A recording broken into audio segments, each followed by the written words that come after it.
अस्सलाम वालेकुम, नमस्कार, सत श्री अकाल एंड गुड इवनिंग। मैं हूं आरज़ू काज़मी और आप देख रहे हैं पॉइंट ऑफ व्यू। हमें जी जॉइन किया साजिद तारड़ साहब ने, बहुत शुक्रिया सर कि आज आप आए। और सर आज आपको मालूम है कि एक अफसोसनाक वाक़या हुआ है। वैसे बहुत से लोग एक्सपेक्ट कर रहे थे कि इस किस्म के अटैक्स होंगे, लेकिन आज का काफ़ी बड़ा अटैक था पेशावर में मस्जिद के अंदर, और उसके साथ जो घर था वो भी सुना है कि गिर गया है उसी वजह से। और काफ़ी लोग जो हैं वो मलबे के नीचे अभी तक हैं, उनको निकालने की कोशिशें की जा रही हैं। किस तरह देख रहे हैं आप, ये क्या हुआ है? साथ ही साथ यूएई के प्रेसिडेंट ने आना था, जाहिर है कि वो भी नहीं आए, इसी वजह से शायद इस अटैक की वजह से क्या रीज़न हो सकता है। लेकिन बहरहाल इस वक्त आप किस तरह देख रहे हैं सिक्योरिटी को लेकर पाकिस्तान की?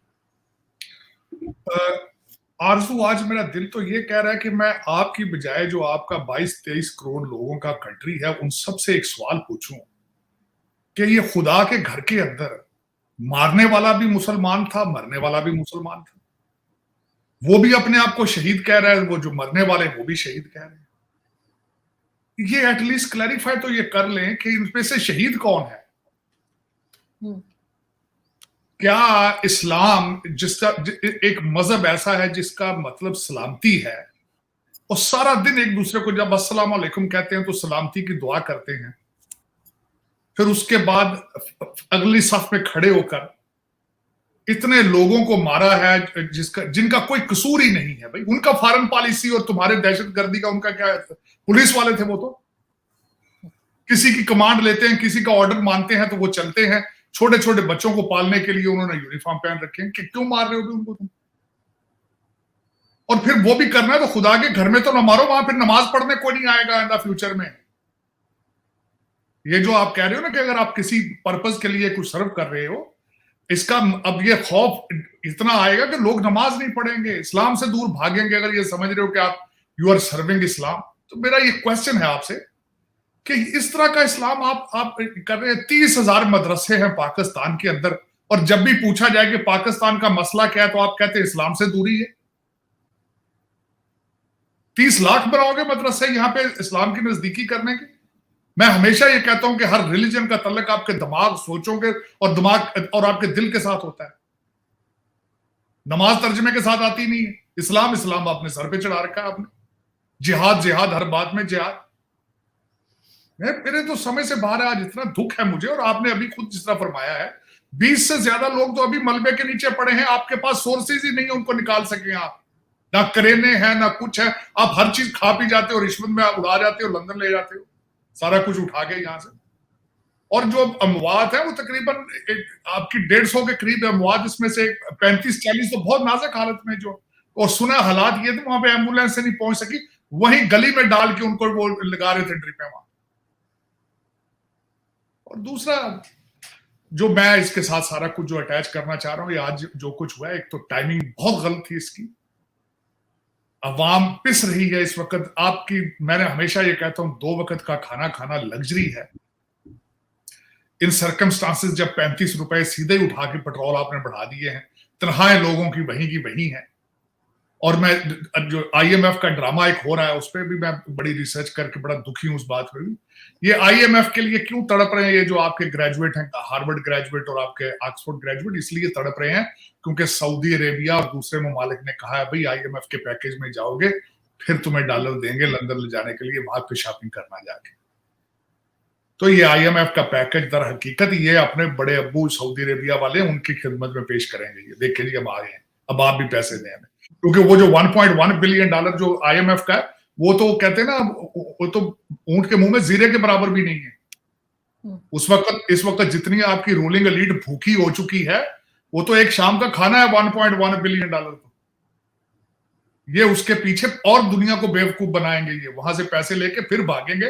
पाकिस्तान उसी ग्राउंड जीरो से नेगेटिव जीरो पे आ जाएगा फिर दोबारा वापस। लेकिन देखें ये, अच्छा मेरा एक ये क्वेश्चन जरूर है आज के इस हवाले से, मैं ये जरूर कहना चाहूंगा, आज जो पेशावर में हुआ इसके जिम्मेदारान कौन है? कौन है इसके जिम्मेदार? सर टीटीपी ने जिम्मेदारी ली तो है। नहीं, मैं टीटीपी तो आपके तो वो तो एक महीने में 300 हमले कर रहे हैं, वो तो हर एक की जिम्मेदारी लेते हैं। घर के कौन है आपके जिम्मेदार? ये किन लोगों ने इनको वापस ला के यहां पे बिठाया था सब लोगों को? ये फिर क्यों कहते थे इनको जो रिहेबिलिटेट करना है इन लोगों को, अब करें रिहेबिलिटेट इनको। एक हाथ में आपने गिरबान पकड़ा हुआ है पाकिस्तानी कौम का, और दूसरे हाथ में आपका एस्टेब्लिशमेंट का गिरबान पकड़ा हुआ है। बाहर निकल के इसकी रिस्पॉन्सिबिलिटी इसको एक्सेप्ट करें आप अपनी। दूसरा मेरे एक क्वेश्चन, अगले दिन पाकिस्तान के अंदर आपकी एक दिन के लिए बिजली खत्म होगी, करोड़ों का बिलियंस का नुकसान हुआ, किसी ने रिजाइन दिया, उसकी कोई कमेटी बना दी गई, कहा है उसने आपने, हमारे मोहतरम जो वजीर आजम साहब जो छोटे वजीर आजम है, उन्होंने कहा है कि हमने कमेटी बना दी है, जिस तरह वो कहते हैं ना कमेटी, चलो भी 5 साल बाद इसका फैसला आ जाएगा। कभी कोई रिस्पॉन्सिबिलिटी ले लो। आरजू मुझे ये बताएं, आप किस जंगल में रह रही हैं? आप, दुख से मैं कहता हूं, किस जंगल में रह रही हैं? जिस तरह अभी हम बात कर रहे थे, वो जो बंदा, वो यूएई का जो हेड है, वो शिकार खेलने आया हुआ है। आपने पूरा इस्लामाबाद बंद कर दिया, स्कूल भी और ऑफिस भी बंद कर दिए जी। कभी आपने दुनिया में ऐसा मुल्क देखा? कोई ऐसा मुल्क मुझे बता दें। और आपकी कैबिनेट में, हर कैबिनेट के अंदर सारे ऑक्सफोर्ड और हार्वर्ड के ग्रेजुएट हैं। ये ब्रिटिश लोग, इनके अबाओ इजाद ब्रिटिश एजेंट थे। ये जितने आपके ऑक्सफोर्ड और हार्वर्ड में आके पढ़ते हैं, गरीब का बच्चा तो वहां जा नहीं सकता। इनके माँ बाप सब ब्रिटिश एजेंट थे ये सारे। हर कैबिनेट के अंदर आपके सारे ब्रिटिश एजेंट बैठे होते, उनके पोते दोते। इनसे बंदा पूछे, तुम्हारे बच्चे तो बैठे हैं ऑक्सफोर्ड में पढ़ रहे हैं, इंग्लैंड में, तुम तभी तो यहाँ के बच्चों के लिए स्कूल बंद कर देते हो आप। क्या इसका बंदा, कहां से शुरू करूं, कहां से खत्म करूं? मैं तो रोजाना सुबह उठता हूं, मैं समझता हूं यार ये बहुत बड़ी खबर आई है, ये पढ़ता हूं कुछ चीज, और 7 ही घंटे बाद वो उसको सुपरसीड करके उससे बड़ा पटाखा को निकल जाता है वहां से। कोई आज तक, मेरे तो कान तरस गए, कोई अच्छी खबर कभी आए वहां से? गरीब आदमी का सोचे तो सही आरज़ू, क्या बनेगा पाकिस्तान? मिडिल क्लास कहां जाएगी? गरीब को तो छोड़े। अच्छा, मैं आगे बात ये कर रहा था कि 200 अरब रुपए के तो टैक्सेस ये लगा रहे हैं आईएमएफ से, 2.5 लाख करने से शुरू से पहले ही ऑर्डिनेंस, टोटल अमाउंट लेकर जाएंगे 855 बिलियन रुपीस पे टैक्सेस के लिए। किसी ने आज तक कहा है कि तनख्वाहें कितनी बढ़ाएंगे लोगों की? बिल्कुल निकाला जा रहा है लोगों को, तो तनख्वाहें क्या बढ़ाएंगे? निकल रही, वो तो बिल्कुल निकल। कल G10 के अंदर लोगों ने, मैंने आपको शायद वो वीडियो भेजी थी, वो एक कंपनी है जो तनख्वाह नहीं दे सकी, तो लोगों ने अटैक करके सारा ऑफिस जला दिया वहां का, मुलाजमीन ने। लेकिन किसी अमीरुल मोमिनीन है, अमर बिल मारूफ वाले, और नून लीग वाला छोटा बाबू है, वो किसी के मुंह से आज तक निकला है कि ये सारी इस जिल्लत में, आईएमएफ के पैकेजेस में, ये सारा कुछ, ये तबाही टैक्सेस की आएगी, गरीब आदमी की तनख्वाहों का हम क्या करेंगे? किसी ने को हल बताया हो आज तक कि हम तनख्वाहें बढ़ाएंगे, ये करेंगे, वो करेंगे? कोई उसके लिए, गरीब आदमी के लिए पैकेज। कल मौलाना, उसने बड़ा अच्छी उन्होंने स्पीच बनाई, सिराज साहब ने, जमात इस्लामी में मुल्तान कर रहे थे वो बात।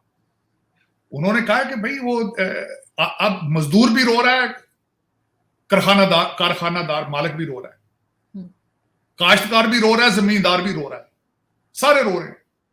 लेकिन मिडिल क्लास से नीचे, मिडिल क्लास और मिडिल से नीचे, ऊपर वाला तो भाई उनके तो V8 हैं, गाड़ियां हैं। वो अगले दिन आपकी वीडियो हुई थी कि वो पाकिस्तान के अंदर अपने बच्ची की शादी पे सोना फेंक रहा है, सोने के सिक्के फेंक रहा है। तो मुगल दौर को भी पीछे छोड़ दिया। कोई देखने वाला हो, कोई पूछने वाला हो, कोई कानून है, कोई कुछ। अब कानून से बात याद आई है, हमारे जो मिस्टर हैंडसम है अमीरुल मोमिनीन, वो इस्लामाबाद की कोर्ट से सारे केस उठा के लाहौर कोर्ट में लेके जा रहे हैं। वो सुनी आपने बात? जी बिल्कुल। अब इसी से अंदाजा लगा लें कि आपकी जुडिशरी के क्या हालात है। एक जज वहां से प्रमोट होकर सुप्रीम कोर्ट गए, और इनको अब मिस्टर हैंडसम को अब उम्मीद है वहां से रिलीफ नहीं मिलेगी, तो साथ ही अपने पंजाब में ले आए हैं, क्योंकि यहाँ पे वो रिलीफ का वो MPA है, एक बंदा PTI का। सर, आज लाल हवेली को भी तो सील किया गया सुबह। देखिए, वो तो उसमें बहुत पुराना केस था, वो तो उसमें बहुत पहले हो जाना चाहिए था, पता नहीं क्यों नहीं किसी ने एक्शन लिया, क्योंकि इस मुल्क के अंदर तो हालत ही नहीं ना कुछ। मैंने कल कोशिश की, सोचता रहता हूँ आखिर मेरा मुल्क है, मेरी मादरे मिल्लत है, मैं पैदा हुआ हूँ वहां का, दुख होता है। 3 चीजों के बारे में सोच रहा था, इसके सोल्यूशन सिर्फ 3 है। इंपोर्ट्स को बंद किया जाए, इंपोर्ट्स के बारे में बड़ा सेंसिटिव लिया जाए, फॉरेन इन्वेस्टमेंट लाई जाए, और एक्सपोर्ट बढ़ाई जाए। 3 चीजें। लेकिन ये तीनों के तीनों कौन करेगा? इंपोर्ट, जहां पे इस किस्म के ब्लास्ट हो रहे हो वहां इन्वेस्टमेंट कौन करेगा? यही तो मैं कह रहा था।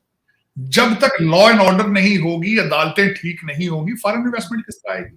इंपोर्ट किस तरह रुकेगी? क्योंकि आपके फैसला करने वाले सारे, उनको मर्सिडीज गाड़ियां चाहिए, उनको मेकअप चाहिए, इंपोर्टेड बैग चाहिए, उनके कुत्तों को इंपोर्टेड फूड चाहिए, उनको इंपोर्टेड आइसक्रीम चाहिए। ये जो आपके तकरीबन अगले दिन मुझे कह रहा था कि 2100 2200 लोग हैं इस वक्त जो पाकिस्तान को बिल्कुल जो खून चूस रहे हैं इस वक्त, जो तकरीबन 2200 लोग हैं, उनके तो वो सब चाहिए। और जो आपने फरमाया ना इस वक्त के इस्लामाबाद के स्कूल और क्योंकि फैसला करने वालों के बच्चे पाकिस्तान में नहीं, वो लंदन में है। आपके स्कूल परमानेंट बंद है। आप कहती ना एक दिन के लिए बंद किए, मेरी नजर में परमानेंट बंद है। वहां पे एक क्लास के अंदर 200-200 बच्चा बैठा होता है।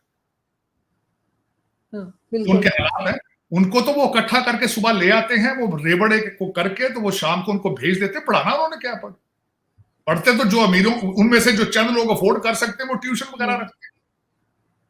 पढ़ना क्या किसी ने, पढ़ाई आप सर आज तो जो वो है प्राइम मिनिस्टर वो पेशावर पहुंच गए आखिरकार, वरना तो प्राइम मिनिस्टर कोई भी होते हैं वो इस किस्म के हादसे में पहुंचते नहीं है, पेशावर या बलूचिस्तान जैसी जगहों पे। लेकिन आज चले गए प्राइम मिनिस्टर शहबाज शरीफ, वहां पेशावर पहुंचे।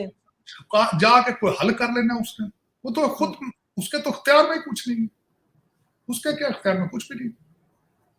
उसने भी अभी बाहर निकल के यही कह देना मेरे तो इख्तियार में कुछ नहीं था यार, मैं करता क्या। जिस तरह के हर वजीर आजम कहता है, पाकिस्तान का हर वजीर आजम जब निकल जाता है दो चीजें कहता है जी जब मैं आया था खजाना खाली था, और दूसरी बात कहता है जी मेरे तो इख्तियार ही कुछ नहीं था, मैं क्या करता। अभी मेरे तो इख्तियार ही। और सर नाजुक मोड़ से गुजर रहा है, वो भी तो हमेशा से कहते हैं। पहले आरज़ू, आज मुझे एक इंतहाई अफसोस वाली बात आपसे शेयर करूंगा कि मैं हमेशा आपके सेगमेंट में ये कहता हूं कि आज जिन हालात पे खड़े हैं उसमें दो बहुत हमारे जो फाउंडर थे ना, जो पाकिस्तान को जिन्होंने सबसे ज्यादा नुकसान पहुंचाया, सिकंदर मिर्जा और अयूब खान थे। आज एक छोटा सा एक मैं चुटकुला सुनाना चाहता हूं, आप भी इंजॉय करेंगे, आपके देखने वाले भी इंजॉय करेंगे। ये मुझे आज पता चला।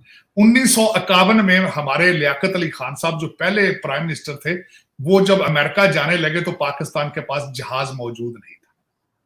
अमेरिका से रिक्वेस्ट की गई हमें जहाज मुहैया किया जाए ताकि हम अमेरिका दौरे पे जाए, तो उनको जहाज भेजा गया, जहाज चला गया। जब वो यहां आए तो वो जहाज में साथ मैडम भी लेकर आए राना लियाकत को, तो उन्होंने कहा कि ये जहाज हम 15 दिन रख सकते हैं, हमने अमेरिका में घूमना है। उन्होंने रख लिया 15 दिन। वो खूब जब घूमे अमेरिका के अंदर तो उन्होंने कहा हमने कनाडा भी देखने को दिल कर रहा है, हम वहां भी चले जाएं, जहाज बनो के चले जाएं। उन्होंने कहा जी हमने यूरोप भी घूमना है तो हम 15 दिन और रख लें, तो वो यहां से वही दूसरी जहाज को लेकर यूरोप चले। 2.5 महीने का दौरा था लियाकत अली खान का, जहाज अमेरिकन था। जब वापस पहुंचे तो साथ ही अमेरिका की फरमाइश आ गई कि अयूब खान साहब को आर्मी का चीफ बना दिया जाए। इस पर जरा रिसर्च कीजिएगा। उनको प्रमोट किया गया मेजर जनरल से 7 दिन बाद, और 11 दिन बाद उनको फुल जनरल बना दिया गया। आज उसी की सजा आप भुगत रहे हैं। आप मुझसे पूछते, ये मैंने देखा तो मैंने जब इस चीज के बारे में, मैंने पूरा 76 साल की वीडियो मेरे सेन में चली सारी 76। अयूब खान जहां आज आप खड़े हैं, आपको चाहिए कि अयूब खान साहब आप सारी हर चीज आपकी देखें तो उसकी बुनियाद आपको मिलेगी अयूब खान टोटल। और उसका पोता अभी भी कैबिनेट में, उसका पोता भी जमहूरियत के लिए लड़ता है। देखें इस मुल्क में आपके इस वक्त कैबिनेट के अंदर आधे लोग ब्रिटिश एजेंटों के दोते पोते होते हैं, आधे जर्नलों के पोते दोते होते हैं। तो क्या पाकिस्तान का मुस्तकबिल बनेगा? सर जिनकी आप बात कर रहे हैं, जिनके पोतों की बात कर रहे हैं, मुझे याद है कि किसी कोई एम्बेसी का इवेंट था और उसमें ये भी आए हुए थे, और वो कार्ड चेक होते हैं कि आपके पास कार्ड है यानी इनविटेशन कार्ड है या नहीं। तो वो जो है जब इनकी बारी आई, इनके पास कार्ड नहीं था, एक गाड़ी में कार्ड भूल गए, तो उन्होंने कहा जो रिसेप्शन पे थे कि जी आपका कार्ड चाहिए। मेरा कार्ड चाहिए, मैं कार्ड दिखाऊं? इन्होंने ऐसे किया जैसे उसने कौन सी गलत बात इनसे पूछ ली है। कार्ड ना गाड़ी से लाए ना दिखाया, ऐसे ही अंदर गए और अकड़ के अंदर गए कि मैं हूं जिसको तुम पहचानते नहीं हो कि तुम कार्ड पूछ रहे हो। वो बेचारे परेशान एम्बेसी वाले, यह हाल है इनका। उन्होंने लिख के भेजा होगा कि ये this is what the mindset of the Pakistani people, भेजा होगा। तो हैरान हो जाते हैं लोग। आरजू, मैं यहाँ पे मैं 36 साल में स्टेट में, हजारों लोग मुझे जानते हैं हर जगह पे। मैं अपनी जेब में अपना लाइसेंस रखता हूँ। हमारी मॉरल ऑब्लिगेशन होती है कि अपने आप को आइडेंटिफाई कराना हर जगह। डिसरिस्पेक्ट होता है कि अगला बंदा आपसे आगे लाइन में जो है वो अपनी आईडी दिखा रहा है, लाइसेंस, और मैं जाके अकड़ के कहूं यार तू मुझे जानता नहीं। How disrespectful are you? It doesn't look right. आप अगले वाले की भी बेइज्जती कर रहे हैं, पिछले वाले की भी बेइज्जती कर रहे हैं जो लाइसेंस हाथ में पकड़ के खड़ा है। क्योंकि मैं अक्सर जाता हूं गवर्नर से मिलने, मैं अक्सर जाता हूं व्हाइट हाउस, लाइसेंस दिखाना होता है आपने अपना, इसमें कोई बुराई नहीं, लिखा होता है इनविटेशन के ऊपर ये साथ लेकर आए आप। लेकिन ये कि माइंड सेट क्या है, और बंदा उससे पूछे, अयूब खान के पोते से पूछे तुम्हारी नोबेलिटी किस चीज की है, तुमने आज तक सोसाइटी के लिए किया क्या, बिल्कुल लूटने के लिए। देखें, हर चीज लूट के अपने घर ले जाना, सुबह उठ के खूबसूरत तरीन नजर आना, मशहूर तरीन नजर आने की ख्वाहिश, बड़ी गाड़ियां, बड़े घरों की ख्वाहिश, ये बचपन से हर इंसान के अंदर है। इंसान तब बनता है जब साथ वाले पड़ोसी का सोचता है, इंसान तब बनता है जब गली में अपनी को सफाई करता है, इंसान तब बनता है जब अपने मोहल्ले के बारे में सोचता है, इंसान तब मुकम्मल होता है अपने शहर और अपने मुल्क के लिए कुछ कंट्रीब्यूट करता है, कुछ देता है, अपना पेट काट कर देता है। मैं यहाँ पे जॉन हॉपकिंस यूनिवर्सिटी के जाता हूँ, चिल्ड्रन सेंटर में मैं वॉलंटियर करता हूँ। वहां जब हम अंदर जाते हैं, सामने टीवी के ऊपर दिखाया जाता है कि कितने कितने मिलियंस यहाँ पे लोग डोनेट कर रहे हैं। यहाँ की यूनिवर्सिटियों के, मैं अगले दिन हार्वर्ड में गया हूँ, मित्तल सेंटर था वहां पे, साउथ एशियन मित्तल सेंटर के अंदर हार्वर्ड, $10 मिलियन दे के मित्तल फैमिली ने वहां पे वो चेयर, वो अपना सेंटर बनाया। तो मैं पूछना चाहता हूँ, तुम्हारे बाप ने भी बिलियंस बनाए थे, पाकिस्तान सारा बेच दिया था उसने, तुमने कितने पैसे दिए हार्वर्ड में सेंटर बनाने के लिए, कौन सा हॉस्पिटल तुमने खड़ा किया भाई, तुम्हारी नोबेलिटी किस चीज की है? तुम सिर्फ ये कि तुम्हारे लास्ट नेम के साथ अयूब लगता है। और ये सारी स्टोरी है, पाकिस्तान की बदकिस्मती यही है कि ये ब्रिटिश एजेंटों से नहीं निकल सका आज तक। और इस वक्त मेरा ड्राइविंग लाइसेंस खत्म हो गया था, तो मैं एक जगह पार्टी में बैठी थी, वहां पे बहुत ज्यादा पैसे वाले जो होते हैं ना वो सब थे, तो मैंने कहा कि मेरा लाइसेंस खत्म हो गया, मुझे डर है कि किसी वक्त रोक ना लेना, मैं कल परसों जाऊंगी रिन्यू कराने के लिए। तो वहां एक साहब बैठे थे, कहने लगे कि मैं तो शुरू से गाड़ी चला रहा हूँ और मुझे तो आज तक किसी ने नहीं रोका। तो उनके साथ वाले कहने लगे, जाहिर है अगर तुम 2 करोड़ की गाड़ी लेके निकलोगे तो तुम्हें कौन पूछेगा। मैंने कहा बात तो ठीक है, पूछेंगे तो मुझसे जिसकी आम सी गाड़ी है कि जी लाइसेंस दिखाओ, और ये 2 करोड़ वालों को नहीं पूछेंगे। इस्लामिक जमहूरिया पाकिस्तान है ना भाई, इस्लामिक लॉज है वहां पे, इस्लामिक लॉज। और वो ये बात बड़े इतरा के बड़े फखर से बता रहे थे कि जी मुझे तो कोई नहीं पूछता, पूछ के देखे। अगले दिन सोच रहा था, IMF में आप जा रहे हैं, कोई चारा नहीं है आपके पास, बुरे हालात हैं आपके, फुकरे हैं। एक हल ज़हन में आया था, यकीन करें अगर ये करने वाले हों तो 1 मिनट में सारी कुछ चीज, खैर ये लूट के वो भी भाग जाएंगे। इस वक्त आरजू पाकिस्तान के अंदर हर दूसरा बंदा शराब पीता है, बड़े शहरों में बैठ के, बिल्कुल सारी वो 2 नंबर आ रही है, हर बंदे को पता है ओपन। मैं पाकिस्तान में गया हूं, इस वक्त हालात बड़े शहरों के अंदर है, जो शराब नहीं पीता लोग उससे पूछते हैं यार खैरियत तो है, what is wrong with you. आज ये शराब को लीगल करके उस पर टैक्स लगा दिया, IMF का कर्जा खत्म हो जाएगा, लेकिन ये करेंगे नहीं, करेंगे नहीं। मैंने ये बात बहुत बार कही सर मैंने अपने शो में, और कई लोग नाराज हो गए, जिनमें वो इस शराब की फैक्ट्री वाले भी हैं, जो मेरे जानने वाले कहते हैं तुम क्या बोल रही होती हो। नहीं देखे, हकीकत पसंद है ना, सर्वे करके देख लें भाई। मेरी बात से अगर आप डिसएग्री करते हैं, मैं ये नहीं आपको प्रमोट कर रहा हूं कि हर बंदा पिए या ये ठीक है पीना, मैं बिल्कुल ये नहीं कह रहा हूं, लेकिन सर्वे करके देख लें कि बड़े शहरों के अंदर शराब की कंजम्पशन कितनी है। बहुत है सर, अनबिलीवेबल, अनबिलीवेबल। लेकिन ये कि वो सारी 2 नंबर, सारी उसमें लोग बिलियनर बन गए शराब के कारोबारों से, लेकिन हकीकत पसंद है। लेकिन उसमें भी होगा क्या, चलें ठीक है आज वो भी कर लेते हैं, पैसे कमाएंगे तो शाम में लंदन पहुंच जाएंगे, करेंगे क्या, क्योंकि रोकने वाला, मैं 1000 दफा कहता हूँ पाकिस्तान में पैसे डॉलर लाना बड़ा प्रॉब्लम नहीं है सर। अभी परवेज इलाही साहब की देखिए आपने, उनके नौकर की जो वीडियो वायरल हुई है, जो उनके लिए शराब लेकर आया था, पकड़ा गया। बिल्कुल बिल्कुल उनको पकड़ के लेकर गए तो उन्होंने कहा जी हाँ हम लेकर आए, वो जा रहे थे उनके लिए, उसको इन्होंने मजाक बना दिया जी, देखें वो कभी हीरोइन पे किसी पे लगाते हैं, कभी शराब लगाते हैं। लेकिन मैंने देखा है ना, क्योंकि मैं जाता हूँ वहां बड़े शहरों में, अपने दोस्तों के साथ सोशलाइज करता हूँ, it is very common practice everywhere. मैं बिल्कुल सही आपको कह रहा हूँ कि इस वक्त आपके पाकिस्तान के ये जो ऊपर वाले क्लास है, उसके अंदर अगर शराब जो बंदा नहीं पी रहा शाम को, उसको कहते हैं अरे ओके यार तुम्हें क्या प्रॉब्लम तो नहीं है, क्या तुम्हारे गुर्दे तो नहीं खत्म हो गए, ये सवाल किया जाता, पूछा जाता वहां पे।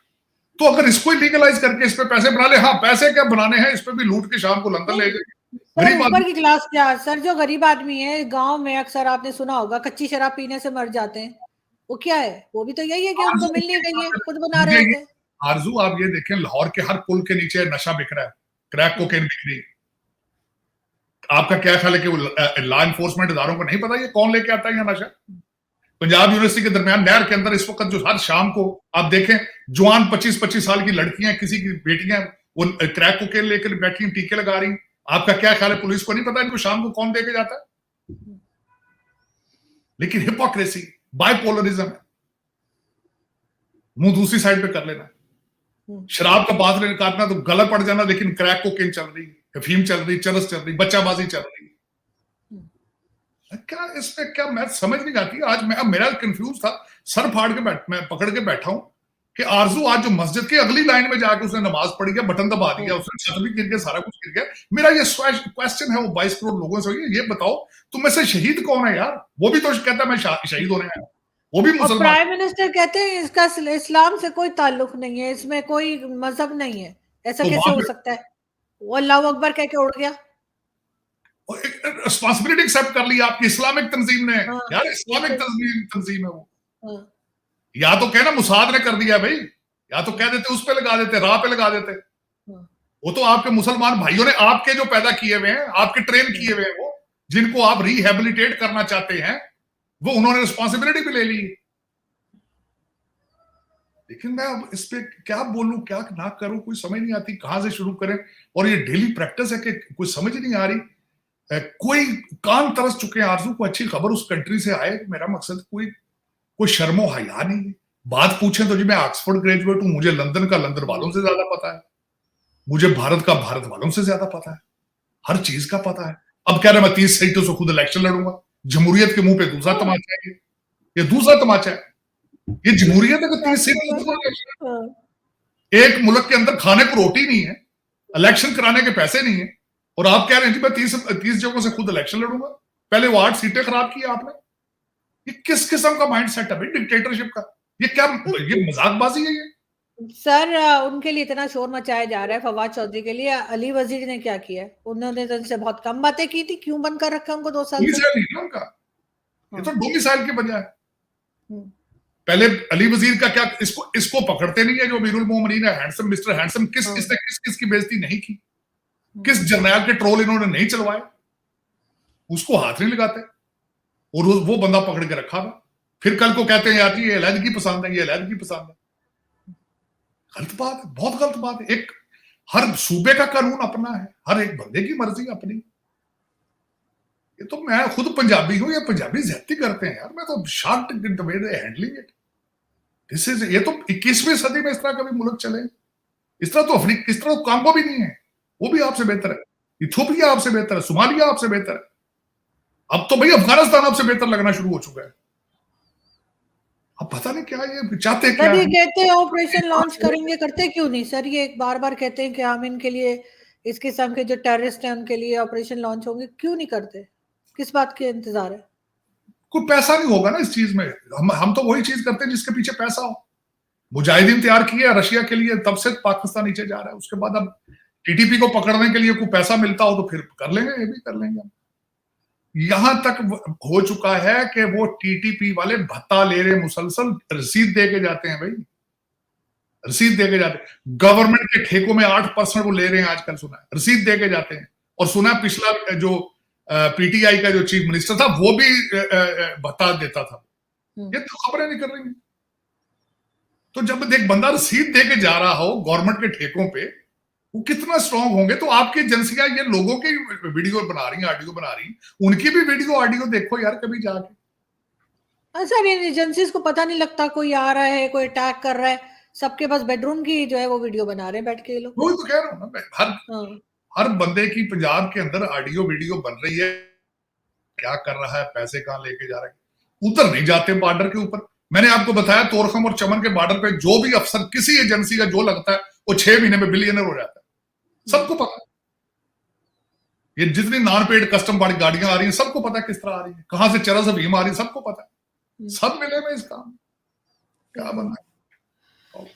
देखते हैं सर आगे क्या होता है, क्योंकि इस तरह के बार-बार कहा जा रहा है कि पूरे पाकिस्तान में इस किस्म के अटैक्स हो सकते हैं, लेकिन ये लोग रोकते क्यों नहीं है? ये बात वाक़ई में सब सोच रहे हैं कि आखिर क्या वजह है कि अब किसी किस्म के फंड का इंतज़ार कर रहे हैं या आईएमएफ का इंतज़ार कर रहे हैं कि पैसा आ जाए तो फिर ये कुछ करें, वरना इन्होंने प्लान तो कर रखा है कि ये इस किस्म के जो है ऑपरेशन लॉन्च करेंगे जिससे इनको रोका जाए। रोक ये सकते हैं, उनसे तादाद में भी ज़्यादा है और कर पाते हैं, उनको खुद ही तो बनाया था, लेकिन ये कि देखते हैं सर क्या होता है, क्योंकि आगे लोग काफ़ी परेशान हैं, आज काफ़ी टेंस माहौल है पाकिस्तान में। होना चाहिए। होना देखिए, चाहिए सर। आरज़ू देखिए 2 चीज़ें मैं हमेशा कहता हूँ, जंगें हथियारों के साथ नहीं लड़ी जाती, जंगें जज़्बों के साथ लड़ी जाती, जंगें जज़्बों के साथ लड़ी जा सकती। अगर बिल्कुल। आप विल नहीं रखते तो फिर आप कुछ नहीं कर सकते। विल होने हर चीज़ के अंदर विल। मुझे ये बताएँ, आप सरहदें कह रही हैं, सरहदें से आ रही, आपकी अदालतें ठीक हैं? आप कोई एक सिंगल डिपार्टमेंट मुझे बता दें, फलान डिपार्टमेंट कैसा चल रहा है जी, बहुत हम खुश हैं इस चीज़ में। किसी एक चीज़ का एग्ज़ाम्पल ले लें आप। हुँ, तो जब जो कौम एक सलाहियत ही ना रखती हो, तो नंबर, फौजियों के नंबर तो पुलिस के नंबरों से तो चीज़ें नहीं चलेंगी। बिल्कुल। वो किस तरह चलेंगी? मैंने जो आपको पहले अर्ज़ कर दिया कि इस वक़्त जो हमारा मिस्टर हैंडसम है, अमीरुल मोमिनीन, जो इस्लामाबाद हाई कोर्ट से केसेस लाहौर लेके जा रहे हैं, उसके अंदर सारा कुछ ही फलसफा आ जाता है। क्यों लेके जा रहे हैं? क्यों लेके जा रहे हैं?